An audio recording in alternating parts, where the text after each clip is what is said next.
I think, as far as I'm concerned, coach training is for everybody. Not just for coaches. Anybody who would like to improve the way that they're showing up in their life. And what I mean by showing up in their life is, what, how are they behaving? How are they bringing themselves into different life or maybe work situations?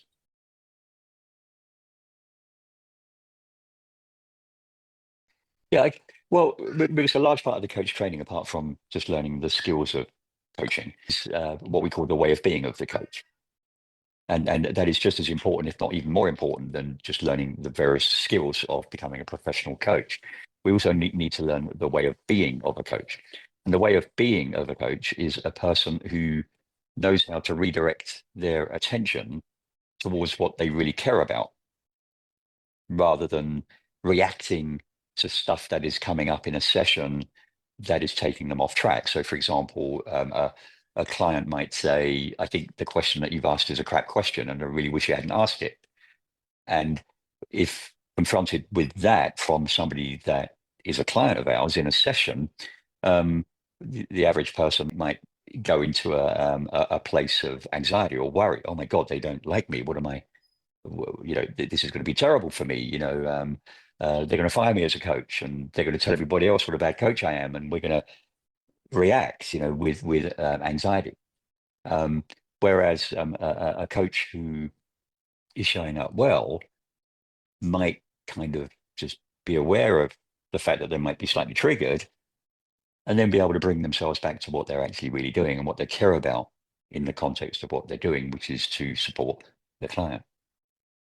And then when doing that, they might be skillful in terms of how they respond. They might say, for example, something like, well, okay, I'm noticing that you're, there's something going on with you right now. Well, what just happened with you right now?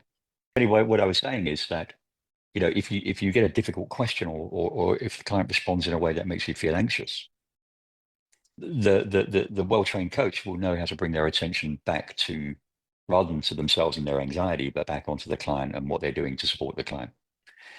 And it might be that the client's reaction is something that, the way that they react to difficulty, the way that they react to hearing something that they don't like, to being challenged, to being asked a difficult question, to things going on around them that they don't like, the way that they are reacting to that is causing them to not be as happy and or successful as they would like to be. And so the coach's role might be to really just point out, well, I'm noticing that you reacted like this when I said that. What was driving that reaction? What was happening with you at the time? What happened just before you said that? What happened just before you reacted like that? And this may be very, very useful for the client, because it helps them to be self-aware of how they are forming their reactions, their behaviors. And it might be that that is what they need to work on. And this did happen very much to me in, a couple of years ago, when I was coaching a very large and in charge lady who was a leader of a sort of a household name retail company, and was a very, very strong performer, but she was just losing people because of her reactivity and impatience. And she was giving the impression that she didn't respect people because of the way that she treated them in meetings, or when things weren't going well. And I remember in the second coaching session, I asked her a question, and she said, immediately, she sort of snapped at me, and it was like, look, I'm getting impatient with this. When are we actually going to get started? We were still working on the goals, and she wanted to get straight into it, and she was angry. And yeah, I was a little bit taken aback by the strength of her aggression. She was being quite aggressive. And I had to really, put my feet on the ground, feel my feet, on the ground. And what I did is, instead of just reacting with what might be an anxious response, so like, oh, I'm so sorry, I didn't mean to upset you, that kind of response that my people-pleasing side might want to do. My coaching side, if you wish, caused me to take a pause, because I knew that I was agitated. And so the best thing to do when you know you're agitated is to take a pause and not going to say think it through, but to come back to the present moment and ask yourself what you're doing. What do you care about? You ask that question, well, what I care about is being present for my client and helping them to be aware of what is going on with them moment by moment in a way that might support their goals. That her goals were something about, being more patient. And I just asked a simple question, and I said something like, "Okay, well, thank you for sharing your response to me. Um, what's happening with you right now?" So the question that I asked her was, "What's happening with you right now?" And she said, "Well, I'm feeling impatient." I said, "Okay." And when you're feeling impatient, what behavior arises from that? And she said, "Well, I guess I just did it, didn't I?" And she started to smile. It was actually quite funny. It changed everything. So that immediate awareness, being made aware of how she's reacting in the moment, but without being kind of like, how dare you talk to me like that? Or without, it's just bringing attention to her immediate pattern, that which is happening right now. What's happening with you right now? And how does that relate to your coaching goals or your emerging coaching goals or your life? Gives the client the chance in the moment to reflect on what is happening right now and what behavior is arising right now and how that might relate to their life, what they want, what they care about, what they don't care about, etc. right now. And we call this gestalt, bringing it into the present moment. And all learning can only occur when we reflect on what is happening in the present moment. And this is what we train. We train our clients, our coaches, sorry, their clients in a way. We train our coaches to be able to bring the core mental qualities that are necessary to be a great coach. If I weren't trained, I probably would have reacted anxiously. My default self, my earlier self, if you wish, would have been very anxious about the thought that I might have upset one of my key clients or an important client. And I'm quite sure that I would have reacted in a way that was suboptimal to that. And we can't do that as coaches. Our attention needs to always be directed to the needs of our client rather than the needs of ourselves. So therefore, we need the skill of redirecting our attention towards what it is that we actually really care about. And we learn that skill, we train that skill. We call it patience, presence, curiosity. Curiosity is the answer to the question. Curiosity is about being curious about my own reactions rather than being curious about why you said this to me. It's more about what is it that's causing me to react like this to that, so that we can then say to ourselves, well, this story that I'm telling myself about that is not only not true, but it's also getting in the way of something that I really care about, i.e. supporting my client. To sum that one up, the relationship that I developed with that particular individual has been, now a 3 or 4 year relationship, which has become very, very productive. And I would say that this individual has profoundly changed the way that she sees things through the work.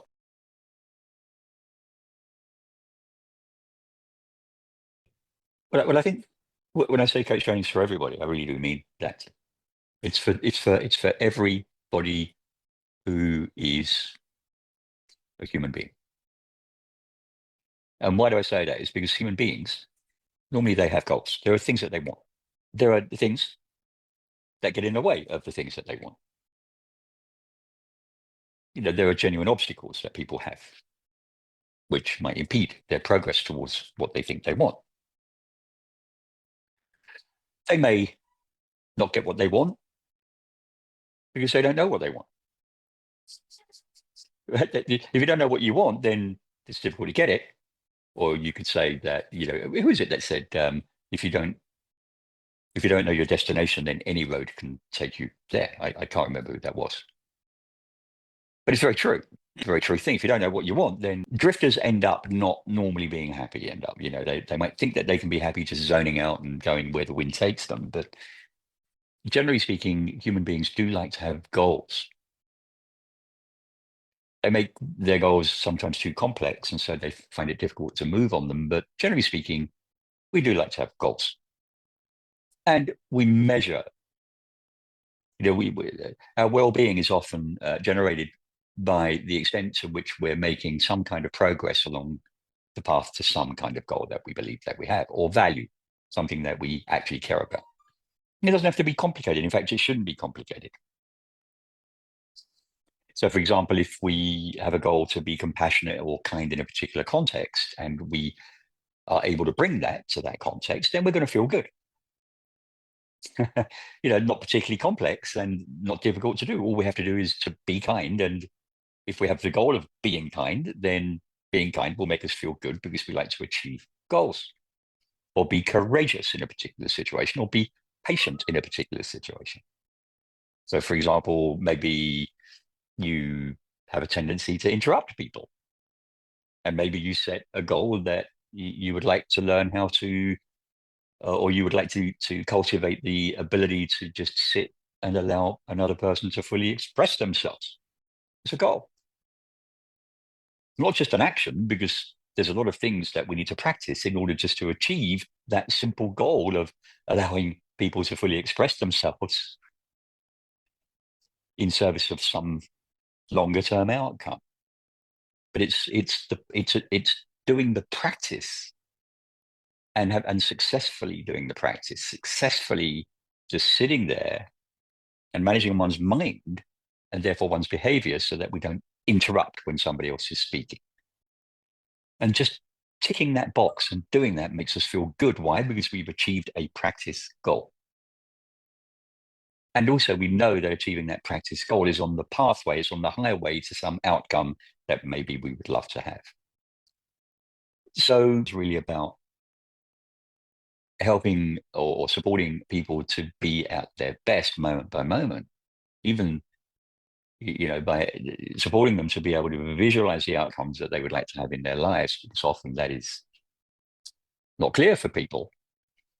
And then supporting them to actually behave moment by moment in a way that gives them the highest probability of having those outcomes.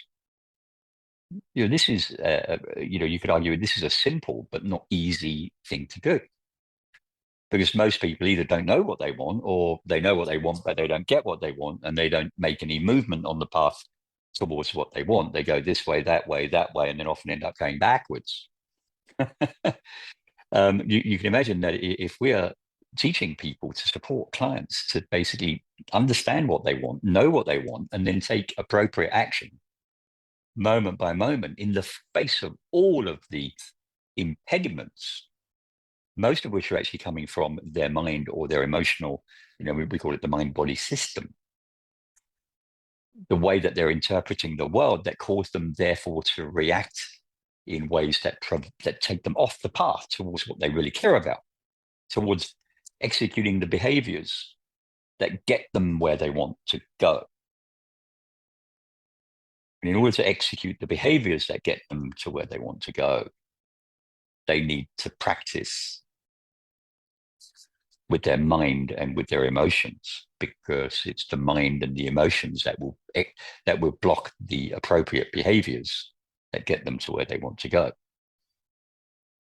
And will instead create other behaviors that take them in a different direction. So, before, for example, if I have a goal to be a better leader, and one of the ways of being a better leader is to actually allow others to fully express themselves, right? Going back to that earlier example.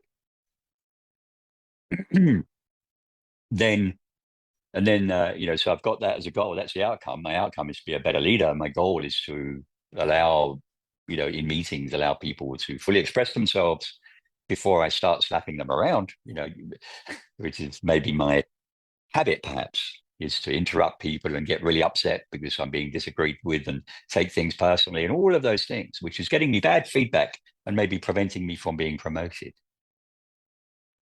And so my goal is simply that: just listen, maybe ask a few questions, don't advocate before I've inquired. And of course, we have lots of tools for that, like the Pace's model and various other, if you wish, frameworks that we use to help a person do just that. Now, in order to do just that, we need to understand ourselves, right? We need to understand what are the causes of our existing behavior to some degree. What's going on in the mind? What's driving the existing behavior? What is it that we're telling ourselves in that moment that we care about that causes us to behave like that? And we need to know that that's not actually what we care about. It's just what the mind is telling us that we care about in that moment. And it's not true. We don't really care about that. What we care about more is being a great leader. And part of being a great leader is to sit, shut up, listen, ask some questions. And then when you've demonstrated that you've fully understood, or when you have fully understood, then you might advocate. You might say, oh, okay, listen, understand how I understand your path to your current decision. I understand why you said what you said. Is there another way to look at it? May I offer you the way that I'm looking at it? Rather than just jumping in and sort of different, being what the other person may interpret as being disrespectful. So you can imagine that if we are training others to do that, we better be damn good at it ourselves. Quite often, you've heard me say this before. A lot of people have, that it's a bit of a glib statement, but to a large extent, this is true. You can't take somebody on a journey on which you have not been yourself. So coach training is highly transformative. Certainly the way that we do it is highly transformative, highly developmental for the student. And everybody, who couldn't benefit from this? Who couldn't benefit from learning how to support others to show up more skillfully in their lives, to develop a sense of meaning in their lives, to develop a sense of purpose in their lives, and then most importantly, to walk the path of that purpose in their lives? Who wouldn't benefit from that? Doesn't have to be a coach. Anybody would benefit. A leader who is working for a leader, because the leaders will trigger them from time to time. Team members, friends, enemies, doesn't matter. Mothers, fathers, spouses, siblings, all the, just imagine all of the things, we're taking in from our senses, and from the way that we're interpreting stuff that's coming into our senses, and all the interpretations and predictions that we're making about about how we must behave right here, right now, and how many of them are actually not correct, and they're getting us into trouble. Most people, they have a sense of what they want, but they're not doing anything about it. Their behaviors are taking them off track. They know that they love their wife. It's just one example. They know they love their wife, but they can't stop behaving in a way that appears to be disrespectful to their wife again and again, or their parents, or even their kids. They know that they would love to be part of having their kids being independent, forward-thinking, happy. They know that they want to be a part of that. But the way that they show up moment by moment with their kids is supporting a totally different thing. Either over-reliant on parents, perhaps. You want your kid to be able to stand up on their own 2 feet and make their way in the world, and yet you micromanage every aspect of their behavior just when they're trying to strike out and become more independent, which normally happens about the age of 13 or 14. That's tends to be exactly the time where we begin to turn the screw on them. No, you must not be home late. No, you must eat all of your dinner.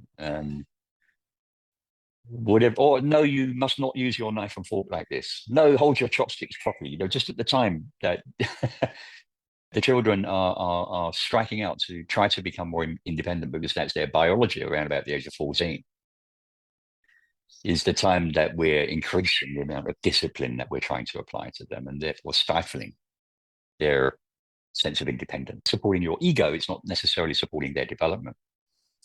Because of the stories we're telling ourselves that we believe 100% are true.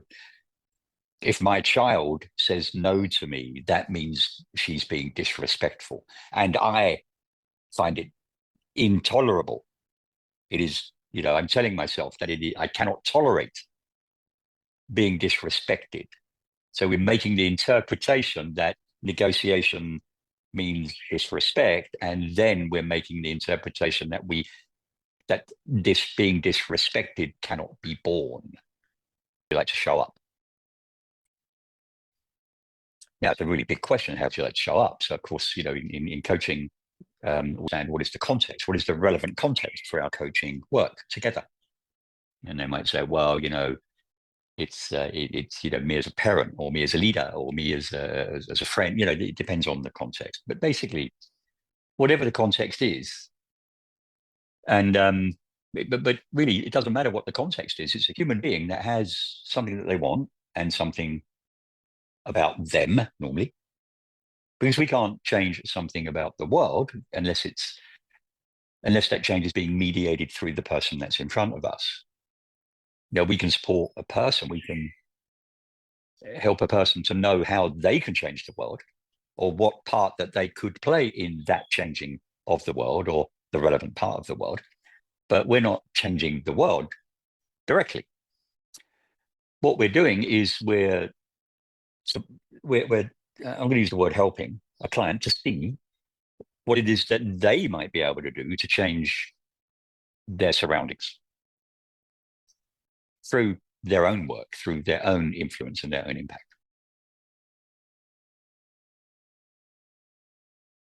Of course, there'll be some overlap, particularly learning the skills of coaching, models, tools, frameworks. We have a number of models. We feel that our models are more impactful than what we see in the coach training industry. We moved, many people have heard of this thing called the GROW model, which most coach training organizations use. We do touch on the GROW model, but we feel that the GROW model, it's not really responsive to the needs of today's coaching, because we're living in a world that is profoundly complex. It's, we call it PASS, with like 3 or 4 S's, PASSSS. The world that we live in is a world which is replete with what we call profound and accelerating, significant, or seismic systemic shift. Profound, accelerating, seismic, systemic shift. And what do we mean by that is, we're basically overwhelmed with having to juggle different changing circumstances all at the same time. Technology change, social change, cultural change, demographic change, regulatory change, governance change, natural disasters every so often coming along, political things happening. It's all hitting us all at the same time, and it creates, we don't know. We need to relearn how to pay attention to that which we really care about. We need to relearn even developing a sense of what it is that we really care about. And we certainly need to relearn keeping our attention on track when we've got so many inputs, unlimited amount of data coming to us in all sorts of different repositories, your weapons of mass distraction, everything. What are we going to do with that? How do we parse all of this information that is coming to us because of past and decide what we need to use? But in order to do that, we need to have a very, very clear aspiration, a very steady compass, because we don't have time anymore to think things through in the way that perhaps we did 20, 25 years ago, before this profound and accelerated seismic, simultaneous systemic shifts started to really take hold. And now it's like this, it's really taken off. We don't have time to think things through. So what the steadiness of decision making needs to come from some intrinsic sense of what we care about most in the midst of all of this. All of that can change, but the sense of how I bring myself into that's steady, that creates a sense of steadiness, and it makes decision making instant, potentially instant. Because you can't. One of the consequences of this world is that we need to make decisions very, very quickly. We no longer have the time or the ability actually to think it all through in the way that maybe we used to. So the decisions need to come more from a sense of our value, And we need to cultivate a sense of clarity on the kind of, and this circles back to a question about context. We talk about understanding ourselves from a bottom up or a top down way. So understanding ourselves in a top down way means that we understand the answer to the question, what kind of human being am I? Or what kind of human being do I aspire to be? So top down means that we work that one out. We discover a sense of who we are or who we aspire to be. And it might be, well, I want to carry myself with compassion, with presence, with curiosity, with courage, with resilience. I want to be all of these things as a human being. And that's the top down. Then we say, okay, so if that's who you would love to be as a human being, and how does that apply to you as a leader? Okay. Well, as a leader, then this is how I want to be. Kind of leader that I want to be. It's a subset of what kind of human being that I want to be. Could equally apply to as a mother, father, friend.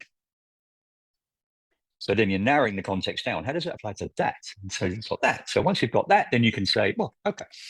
So if that, then how does that apply to me, myself as a father when my teenager is acting up? Or how does that apply to me as a leader when my staff are not doing the things that I feel that they should do? How does that apply to that? Or maybe that way, that means that firstly, I need to work out what's happening. I need to identify root causes. I need to ask some questions. I need to respect the idea that maybe this individual is doing, or these people, including my son or my team, that they're doing the best that they can do relative to all of the information that they are working with in their moment of choice. And to bring compassion to that and understand what it is. What is the information that they're working with that has caused them to behave in this way? And then add something to that rather than just, oh, you must not, you cannot do that. I've told you 5 times, blah, blah, blah. They're doing it for a particular reason. And so that is how we apply this top-down idea. This is the kind of human I am. This is the kind of person that I aspire to be. This is how it applies to my leadership. And this is how that applies to my leadership when things are going well, when they're not going so well, when my people are doing the things that I would expect them to do, when I notice that they're not. How do I bring myself into these situations that are in line with my aspirations for myself? And of course, making sure that those aspirations are skillfully determined. That being at my best, having a sense of what being at my best is like in those situations is skillfully determined. Because maybe initially I'm thinking that being at my best means that I need to bully and blame and cajole and castigate people. Maybe that's what being at my best looks like. Well, if that's what you think, then we've got some work to do. Right. We need to support a person to see that maybe that behavior is what is taking you away from the things that you actually care most about. Your team, your company, your boss, your career, your family, the very behavior that is being driven by the things that you think you care most about, normally your ego, are actually taking you away from the things that you actually care about. Really. Your happiness, your family's happiness, your success. So the bottom up way of looking at it is where we start with the context. Well, I'd like to be coached on the way that I'm behaving in front of senior people when I'm feeling anxious. Okay. Now you've got a context. That's bottom up. But sometimes working on that, you need to put that in the context. You need to say, okay, so how does this relate to the kind of person that you are or aspire to be? And often they'll say something that means you see that their aspiration for themselves is not to be that at all, it's not related to the way they're actually showing up in that situation.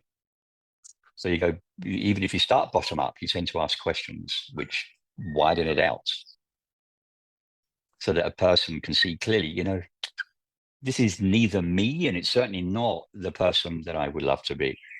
It's not, the way that I'm showing up here, got nothing to do with the human being that I know would be a happy human being. And you can imagine, the work involved in training somebody to be able to support that process within a client. You can imagine, you could very much understand the various mental and emotional processes that are involved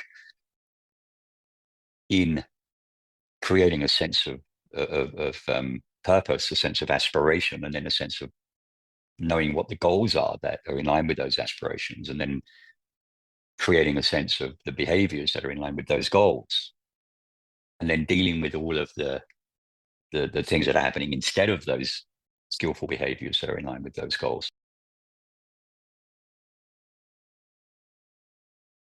A person having completed our coach training will know from a theoretical and a practical perspective how to support an individual to short, the medium, and the long term. What they really want. To be very, very clear on what are the processes that can support an individual to discover that which they really care about, short, medium, and long term. And once that is done, provided that's done really, really well, and it will be, we spend quite a lot of time on that aspect of getting to the heart of the matter. What do you really want, actually? And then the various processes so that a person develops a sense of who they are and what they want, really. And then understanding behind that, then, well, what is the mind saying moment by moment that is other than that? Because now that I'm in this very calm and reflective modality, when the seas are calm, I'm very clear about what I really want. I'm very clear that it's all about this. But when things start getting a bit turbulent, other things start seeming to be important, like being right, being the cleverest person in the room, suddenly becomes front and center. It's the only thing I can see. And then my behavior then supports that as if that was what I really cared about. And the problem is that behaving like I really care about that most is preventing me from behaving in a way that supports what I'm really caring about in the medium or longer term. It's supporting my ego in the immediate term. It's making me feel better right here, right now, for a few moments until I realize, I know I've done it again. I've screwed it up again. It's taken me off track. So understanding those things is very, very important, and we really give our students, training coaches, very thorough grounding through various tools, models, frameworks, reflections, of course, informed by neuroscience and multidisciplinary information. Western psychology, cognitive behavioral psychology, acceptance and commitment psychology, mindfulness-based interventions, neuroscience. It's all integrated and packaged up in a way that is extremely accessible, helping people with their values. A lot of people, values are really we have a very specific way of dealing with values that most people find very, very empowering.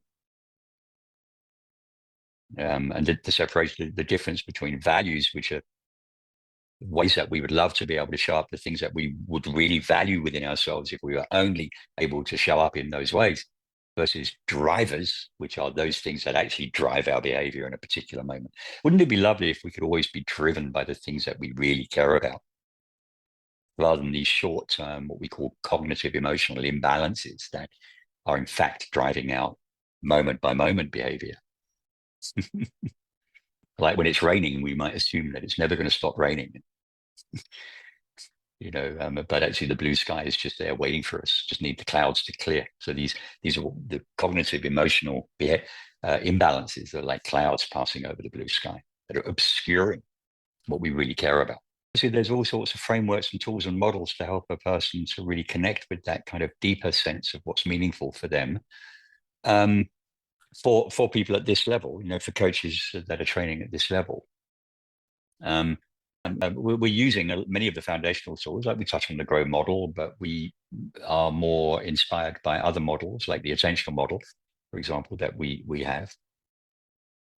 And the four balances, what we call the four balances model, which is an evidence-based framework that we sometimes call the theory of everything when it comes to human behavior. It sort of answers the question, or it begins to answer the question, why do we do what we do?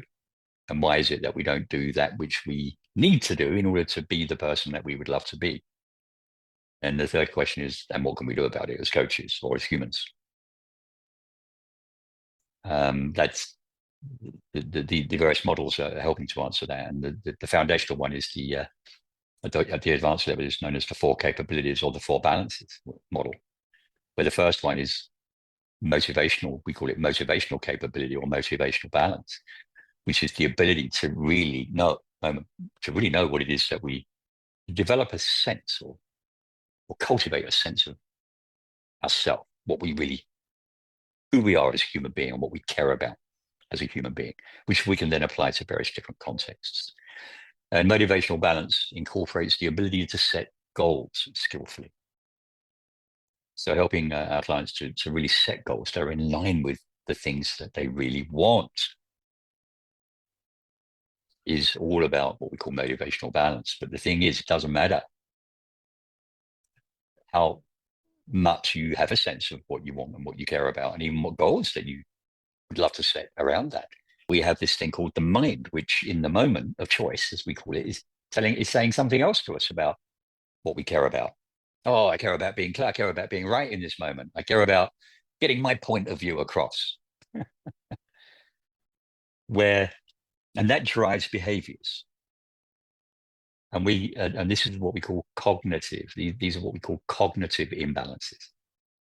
They're the stories that we're telling ourselves that are coming up in the moment that are driving maybe unskillful behavior relative to our motivations. And having a sense of that, and knowing those stories for what, and seeing them in the moment for what they are, we call that cognitive balance or cognitive capability, the ability to know what we want and to see the stories that we're telling ourselves in the moment that are causing us to behave in ways that are taking us in a different direction. Cognitive balance. And there's a lot of tools and frameworks to help us to see how that which is driving our behavior is driving that behavior because it has kept us safe for N years up to date, where N is our age. And that behavior is kept, the subconscious mind is saying that doing that has kept us alive up to date. And so therefore, I better not change it. And it creates that powerful driver to do the same thing, So you're saying to yourself, oh, I really wish I could be more compassionate. I need to be a better listener and not talk so much. And then suddenly, bang, in a meeting, somebody disagrees with you and off you go. Because that's what you've done. That's been your coping strategy to the world. That has, you believe, your subconscious mind is saying, that's what's kept me safe. That's therefore what I better not change. And then we've done it, and then it's, oh my God, I did it again. And that's okay, because we're human beings and we break down. But ultimately, we need to learn how to reframe those stories and learn how to tell ourselves different stories, which are empowering stories that take us in the direction that we would like to go, to the destination that we would like to reach. So that's cognitive balance and cognitive imbalance, and a lot of things in there, a lot of work on our narratives and stories, and a lot of tools there that really help us. They're very, very empowering. And that's the, sometimes this model, I said we call it the four balances model. Another thing that we call it is the MACE model, where M stands for motivation, C in MACE stands for cognition or cognitive balance, and then we've got attention. A stands for attention. What are we attending to? Because what we know from a neuroscience point of view now is that our behavior will follow what is in our mind in the moment. The behavior goes in the direction that the mind is pointing. And sometimes it's known as target fixation. What we have in our mind is where our behavior will follow. Other thing we say is the mind is the forerunner of all behavior. Uncontroversial statements. So we may feel that we've got a really good sense of what we want, but in the moment, we've got these stories that we're telling ourselves in the moment that are causing us to forget what we really want and to attend to what the story is saying in the moment. An attentional capability, the A in MACE, is that ability to notice the story and redirect our attention back to what we want and the behavior that is appropriate for what we want. And that is known as attentional capability.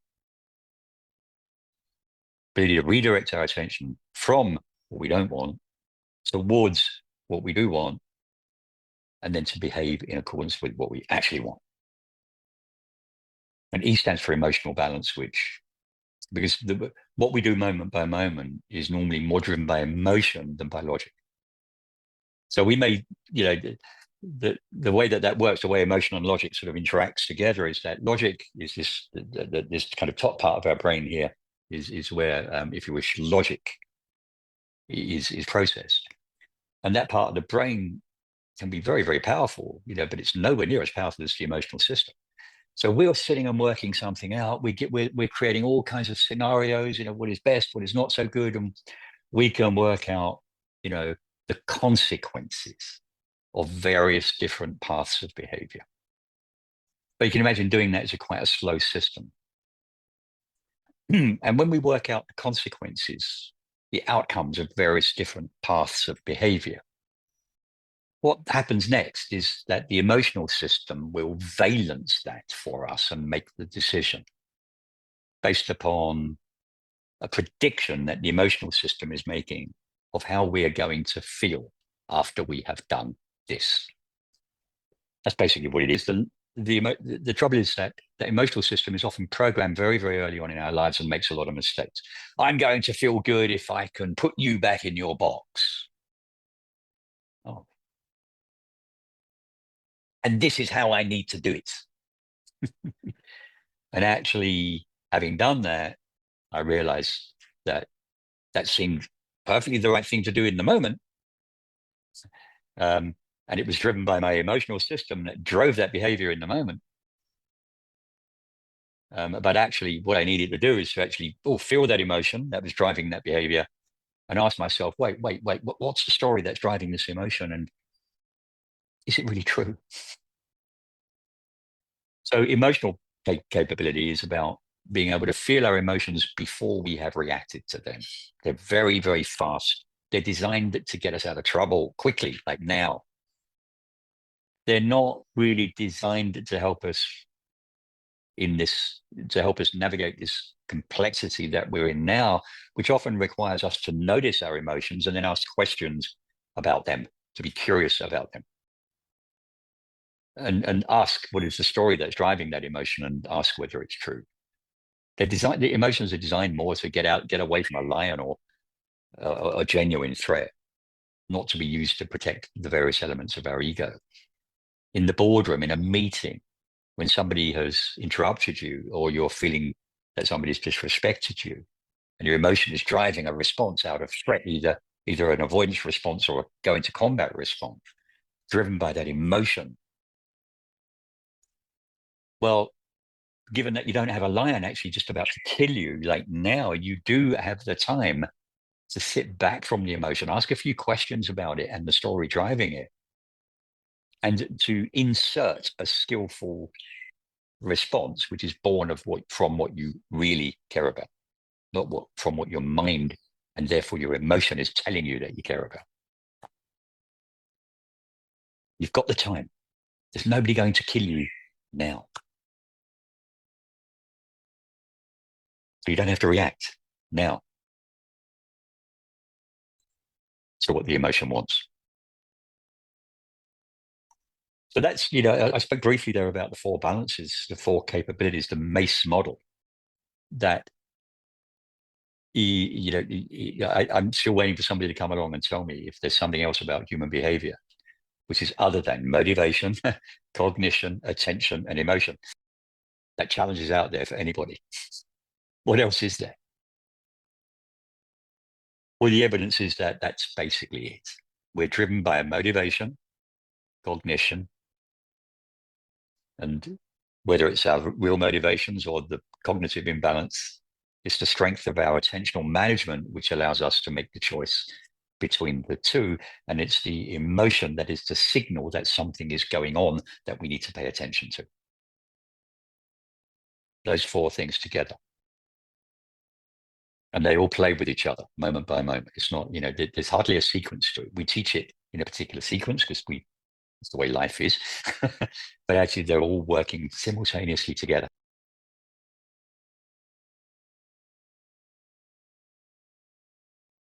Self-efficacy, in a nutshell. Self-efficacy, a sense that they are able to set goals skillfully, in line with what they really care about, and then don't like the word achieve goals, achieve them. I'm going to say walk the path towards them.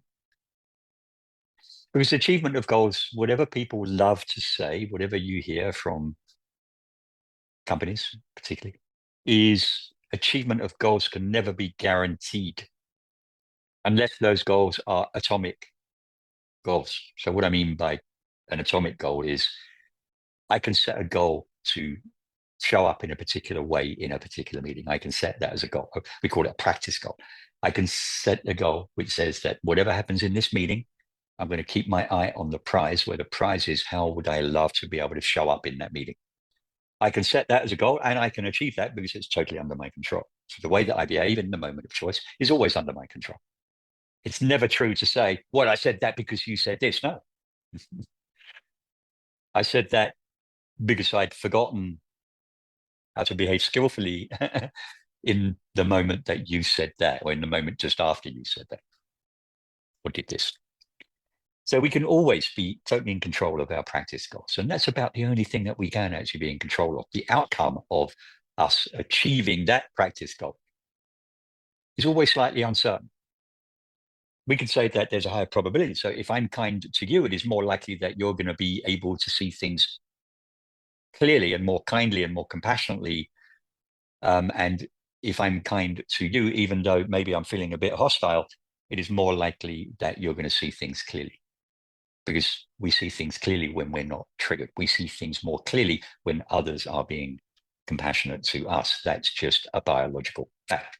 So if the goal is to support others to see things more clearly, then we need to show up often with kindness and or compassion and empathy and understanding, rather than what we traditionally do when people don't seem to be following us, is behaving with hostility, which doesn't help anything. Self-efficacy is about, I know that I can show up at my best. Everything else is a bonus. And of course, the outcomes that I would love to have in my life are more likely to happen if I'm at my best relative to those outcomes moment by moment. But I know that that's not guaranteed.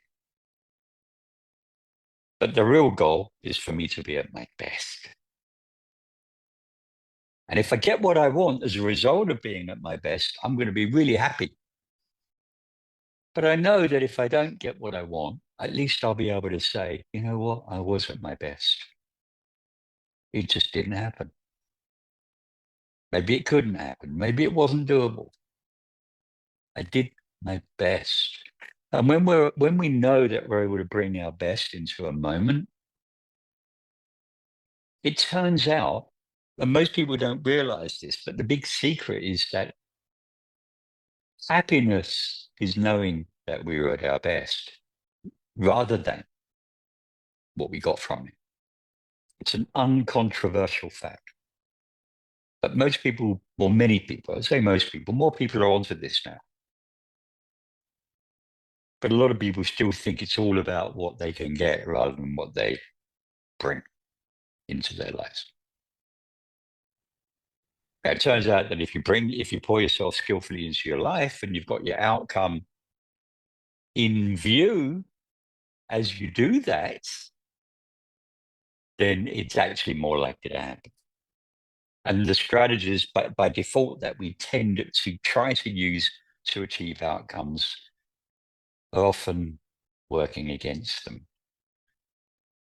Like I said, I want my promotion so much that I'm leaving a trail of dead bodies around me, because all I can see is the promotion.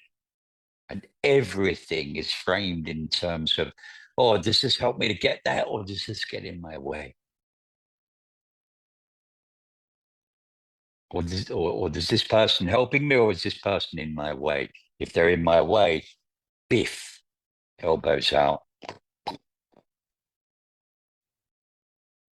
And actually, what we need to be promoted is to be kind, compassionate, patient, have an inquiring mind, be curious, understand, be self-aware, help others to be at their best is more important to actually being promoted than what some people think.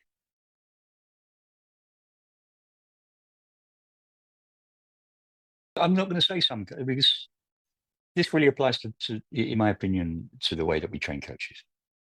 The way that we train coaches, by definition, has to be transformative for the individual, developmental for the human being that's being trained.